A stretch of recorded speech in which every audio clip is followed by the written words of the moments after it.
नुकत्याच झालेल्या लोकसभा निवडणुकीत सोलापूर लोकसभा मतदारसंघातून खासदार म्हणून प्रणिती शिंदे यांचा मोठ्या मताधिक्याने विजय झाला होता। म्हणून मतदान केलेल्या आणि गावातील जनतेचे आभार मानण्यासाठी आणि त्यांच्या समस्या सोडवण्यासाठी शासकीय अधिकाऱ्यांना सोबत घेऊन गावभेट दौरा आयोजित केला असून आज रोजी पंढरपूर तालुक्यातील कासेगाव, खर्डी, गादेगाव या गावांना भेटी देऊन जनतेचे मतदारांचे विजयासाठी अजोड मेहनत घेतलेल्या पंढरपूर तालुक्यातील गावोगावच्या काँग्रेस महाविकास आघाडीच्या कार्यकर्त्यांचे आभार मानले। तसेच या गावभेट दौऱ्यात खासदार प्रणिती शिंदे यांच्याकडे पंढरपूर तालुक्यातील कासेगाव, खर्डी, गादेगाव गावातील ग्रामस्थांनी MSCB, शासकीय दाखले, शेतीसाठी कॅनलचे पाणी, आरोग्य, रस्ते, दुधाला दर यांसारख्या आणि इतर अनेक समस्या मांडल्या। यावेळी शासकीय अधिकाऱ्यांना त्या समस्या सोडवण्याचा आदेश दिला आणि काही समस्या शासन दरबारी मांडून त्या सोडवणार असल्याचे सांगितले। या गावभेट दौऱ्यात युवा नेते भगीरथ भालके, जिल्हा कार्याध्यक्ष ॲडव्होकेट नंदकुमार पवार, ज्येष्ठ नेते प्रकाश पाटील, नागेश फाटे, मनोज उलगुलवार, योगेश ताड, मधुकर मोरे, दत्तात्रय कांबळे, विलास रोंगे, पांडुरंग रोंगे, रणजित बागल, संग्राम जगताप, भास्कर बागल यांच्यासह तालुका आरोग्य अधिकारी एकनाथ बोधले, वैद्यकीय अधिकारी शहाजी राऊत, बांधकाम विभागाचे SN लवटे, प्रधानमंत्री ग्राम सडक योजनेचे अधिकारी कर्णवर, विराज पाटील,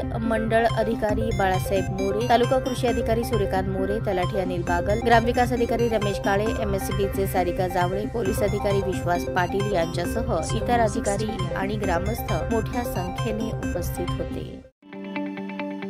ताज्या बातम्या पाहण्यासाठी प्राईम महाराष्ट्र न्यूज चॅनलला सबस्क्राईब करा।